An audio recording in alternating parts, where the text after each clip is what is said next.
நம்முடைய கண்களை மூடி இறைவனை நோக்கி நம்முடைய இதயத்தை எழுப்புவோம். அவருடைய பிரசன்னத்தில் அமரவும் அவர் சொல்வதை கேட்கவும் நம்மை ஆயத்தம் செய்வோம். எங்களை அன்பு செய்கின்ற ஆண்டவரே, உம்மை நாங்கள் போற்றுகிறோம், புகழ்கிறோம், உமக்கு நன்றி செலுத்துகிறோம். இறைவா, இந்த வகுப்பு வழியாக நீர் எங்களை ஆசீர்வதிப்பீராக. உம்முடைய அருட்கொடைகளை எங்களுக்கு தருவீராக.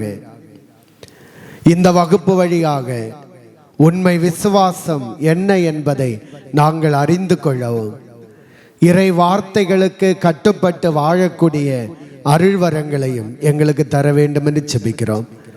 இறைவா, இந்த வகுப்பிலே கலந்து கொள்ளுகின்ற ஒவ்வொரு பிள்ளைகளையும் நீர் நிறைவாய் ஆசீர்வதிப்பீராக. அவர்களுடைய உள்ளத்து உணர்வுகள், ஏக்கங்கள், எண்ணங்கள் அனைத்தையும் தொடுவீராக. ஆண்டவரே, நீதாமை பேசுவீராக. தூயாவின் அபிஷேகத்தால் ஒவ்வொரு பிள்ளைகளை நிரப்புவீராக. அதற்காக செபிக்கிறோம் எங்கள் ஜெபங்கேளும் பரலோக பிதாவே, ஆமீன்.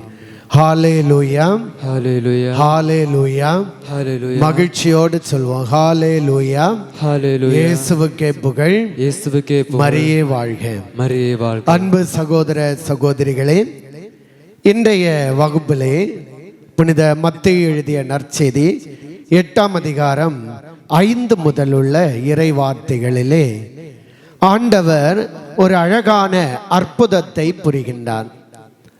நூற்றூர் தலைவருடைய பையன் நலம் பெறுகின்ற நிகழ்வை நாம் இங்கு பார்க்கிறோம். இதனுடைய விளக்கத்தை இந்த வகுப்பிலே நாம் சிந்திக்கின்றோம், தியானிக்கின்றோம். ஹல்லேலூயா, ஹalleluya, ஹalleluya, ஹalleluya. இயேசுவுக்கே புகழ், இயேசுவுக்கே புகழ். மரியே வாழ்க, மரியே வாழ்க. இந்த வசனத்திலே ஓரிரு கருத்துக்களை மட்டும் எடுத்து கூறுகின்றேன். முதலாவதாக, யார் இந்த நூற்றூர் தலைவன்? ஒரு மனிதன் விவிலியத்தில் வெளிப்படுத்தப்படுகிறான் என்றால் அவர் யார் என்று அறிந்து கொள்வது தேவையாக இருக்கிறது. நூற்றூர் தலைவன் யார் என்று ஒரு கேள்வியை கேட்டால், அவர் கப்பர்நகும் என்ற நகரத்திலே வாழ்ந்த ஒரு மனிதர். இவர் ஒரு உண்மையான ரோமை அதிகாரியாக இருக்கிறார்.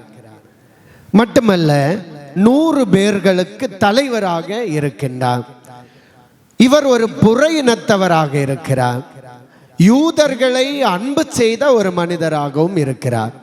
சாதாரணமாக யூதர்களை புற இனத்தவர்கள் அன்பு செய்வது இல்லை, அவர்களை வேற்றினத்தவராக பார்ப்பார்கள். யூதர்களும் பிற இனத்தவரை வெறுத்து ஒதுக்கினார்கள். ஆனால் இந்த மனிதன் யூதர்களை அதிகமாக அன்பு செய்தார் என்று சொல்லப்படுகிறது. ஏனென்றால் அதற்கு உதாரணமாக அவர்களுக்கு ஒரு ஆலயத்தை அவர் கட்டி கொடுத்ததாக விவிலியம் நமக்கு சொல்லுகின்றது.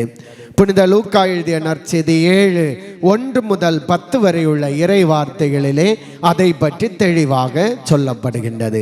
ஹல்லேலூயா, ஹalleluya. இயேசுவுக்கே புகழ், இயேசுவுக்கே புகழ். மரியே வாழ்க, மரியே வாழ்க, மரியே வாழ்க. மரியே. எனவே நூற்றூர் தலைவன் ஒரு அந்தஸ்து பெற்ற மனிதர், அந்த நகரிலேயே அறியப்படுகின்ற ஒரு மனிதர், எல்லோரும் விரும்பி பார்த்த ஒரு மனிதர். இந்த மனிதருடைய ஊழியனை, பையனை ஆண்டவர் சுகப்படுத்துவதை இந்த விவிலியத்திலே அற்புதமாக நாம் பார்க்கின்றோம். இரண்டாவது கருத்தாக, இயேசு ஒதுக்கப்பட்டவர்களுக்கும் வெறுக்கப்பட்டவர்களுக்கும் உதவி செய்கிறார், கருணை காட்டுகிறார் என்பதை இந்த நிகழ்வு வெளிக்காட்டுகின்றது. இது மழைப்பொழிவு முடிந்து வருகின்ற அற்புதங்களில் ஒன்று. நாம் நேரமே படித்த வகுப்புகளிலே பார்த்தோம்.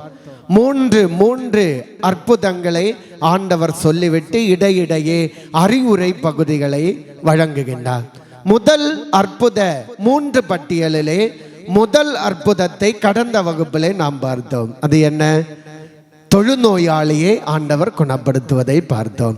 இந்த வகுப்பிலே இரண்டாவது அற்புதமான நூற்றூர் தலைவனுடைய பையனை குணப்படுத்துகின்ற நிகழ்வை தான் பார்த்து கொண்டிருக்கின்றோம். இதிலே புற இனத்தவர் என்றால் யூதர்களுடைய முறைப்படி வெறுக்கப்பட்ட ஒரு நபர். அவர்களை தொடுவதோ அவர்களுடைய அருகாமையில் செல்வதோ தீட்டு என்று அவர்கள் கருதி இருந்தார்கள். ஆனால் இயேசு கிறிஸ்து இதற்கு மாறாக செயல்படுகிறார். அவர்களை தொடுகிறார். தீட்டுப்பட்டவர்கள் என்று, உதவாக்கரை என்று அப்புறப்படுத்தப்பட்டவர்களை ஆண்டவர் தொடுகிறார். அவர்களோடு பேசுகிறார். அவர்களை அரவணைக்கின்றார். அவர்கள் மீது கருணை காட்டுகின்றார். அவர்களை அன்பு செய்கின்றார் என்பதை தான் இந்த நிகழ்வு வெளிப்படுத்துகின்றது. அன்பானவர்களே, வெறுக்கப்பட்டவர்களும் ஒதுக்கப்பட்டவர்களும் நம்முடைய மத்தியிலும் வாழ்ந்து கொண்டிருக்கிறார்கள். ஒவ்வொரு கிறிஸ்தவனும் வெறுக்கப்பட்டவர்கள், உதவாக்கரை என்று அப்புறப்படுத்தப்பட்டவர்கள் ஒவ்வொருவரையும் அரவணைக்க, அன்பு செய்ய, கருணை காட்ட அழைக்கப்பட்டவர்கள் என்பதை இது சுட்டி காட்டுகின்றது. ஹல்லேலூயா, ஹல்லேலூயா. இயேசுவுக்கே புகழ், இயேசுவுக்கே புகழ். மரியே வாழ்க, மரியே வாழ்க. சத்தமாக ஹல்லேலூயா, ஹல்லேலூயா. இயேசுவுக்கே புகழ், இயேசுவுக்கே புகழ். மரியே வாழ்க, மரியே வாழ்க. மூன்றாவதாக இங்கு இயேசுவினுடைய அதிகாரத்தையும் நூற்றூர் தலைவனுடைய விசுவாசத்தையும் இங்கு சுட்டி காட்டுகின்றது. நூற்றூர் தலைவன் இங்கு ஆழமான நம்பிக்கையோடு செயல்படுவதை பார்க்கிறோம். இயேசுவினுடைய அதிகாரத்தை அவருடைய அதிகாரத்தை விட ஆழமாக நம்புகிறார். என்னுடைய அதிகாரம் ஒன்றுமில்லை, ஆனால் ஒரு தலைவர் இருக்கிறார், இயேசு இருக்கிறார், அவருடைய அதிகாரம் மிக உயர்ந்தது என்பதை அவர் நம்புகின்றார். தூரத்திலிருந்தே குணப்படுத்த முடியும் என்பதை அவர் ஆழமாக நம்புகின்றார்.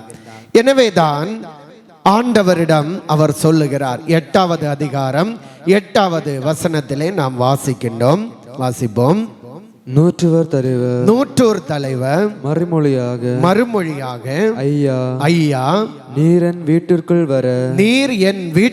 வர நான் தகுதியற்றவன்.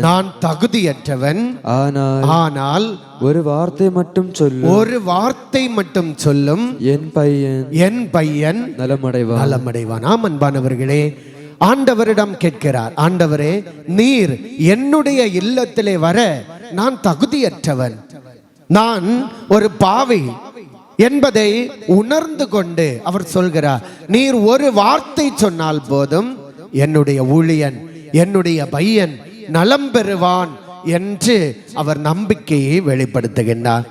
அன்பானவர்களே, இயேசு இந்த நம்பிக்கையை தான் வியந்து பாராட்டுகின்றார். இங்கு பார்க்கும்போது நூற்றூர் தலைவன் தன்னுடைய தகுதியின்மையை வெளிப்படுத்தும் போது ஆண்டவர் அதை ஏற்றுக்கொண்டு அவனுக்கு அருள் வரங்களை பொழிவதை நாம் பார்க்கின்றோம். இந்த இராணுவ வீரன், 100 பேருக்கு தலைவன், மிக உயர்ந்த அதிகாரி ஆண்டவருடைய முன்னிலையிலே வந்து, நான் ஒன்றுமில்லை ஆண்டவரே, நானும் அதிகாரத்திற்கு உட்பட்டவன் என்றால் உம்முடைய அதிகாரத்தை விட உயர்ந்தவன் அல்ல, உயர்ந்த அதிகாரம் அல்ல என்பதை இங்கு சுட்டி காட்டுகின்றான். அதையும் வாசிப்போம். 8வது அதிகாரம் 9வது வசனத்திலே இவ்வாறு சொல்லப்படுகிறது. கப்பர்நகூமிலே நூற்றூர் தலைவன் இயேசுவை பார்த்து இவ்வாறு சொல்லுகின்றான். வாசிப்போம். நானும் அதிகாரத்திற்கு உட்பட்டவன், என் அதிகாரத்திற்கு உட்பட்ட படை வீரரும் உள்ளன. நான் அவர்களுள் ஒருவரிடம் செல்க என்றால் அவர் செல்கிறார். வேறொருவரிடம் வருக என்றால் அவர் வருகிறார். என் பணியாளரை பார்த்து இதை செய்க என்றால் அவர் செய்கிறார். அன்பானவர்களே, அவருடைய அதிகாரத்தை பார்க்கிறோம். நொடி பொழுதிலே அவர் சொல்லுகின்ற அத்தனையும் கீழ்ப்படியக்கூடிய 100 அதிகாரிகள் அவருடைய கீழே இருக்கிறார்கள். ஒருவரை நோக்கி போ என்றால் போகிறார், வா என்றால் வருகிறார், இதை செய் என்றால் செய்கிறார். ஆனால் இயேசுவினுடைய அதிகாரம் அதைவிட உயர்ந்தது என்று அவர் கருதுகிறார். இன்னும் இது எதை வெளிப்படுத்துகிறது என்றால், புற இனத்தவரும் பாவிகளும் ஆண்டவரை ஏற்றுக்கொண்டு விண்ணரசிலே புகுவார்கள் வெகு சீக்கிரமாக.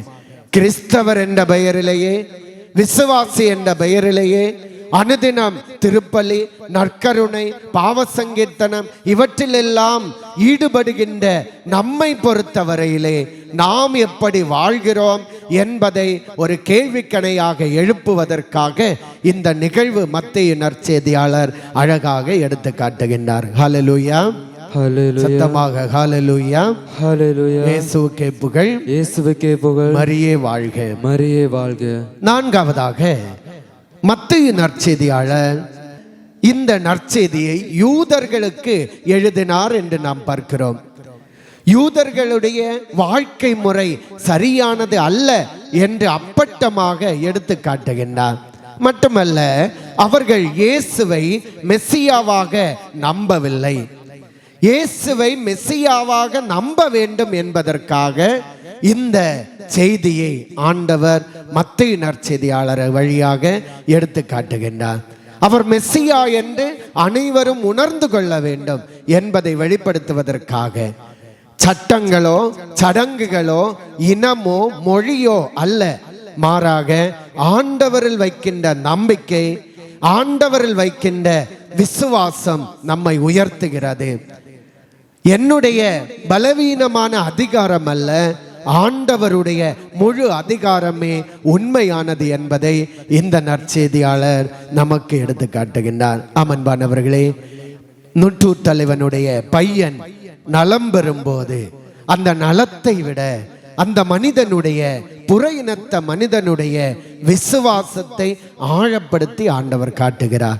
இஸ்ரேலில் இப்படிப்பட்ட விசுவாசத்தை நான் கண்டதில்லை என்று சொல்லி பாராட்டுகின்றார். ஆமன்பானவர்களே, இப்படிப்பட்ட வாழ்வு நம்முடைய வாழ்வாக இருக்க வேண்டும். ஆழமாக ஆண்டவரை நம்புவோம், அவருடைய அதிகாரத்தில் விசுவாசம் கொள்வோம். அப்போது ஆண்டவர் நம்மை குணப்படுத்துவார், நம்முடைய வாழ்வை சீர் செய்வார். அதற்காக நாம் செபிப்போம். அனைவரும் கண்களை அடைப்போம்.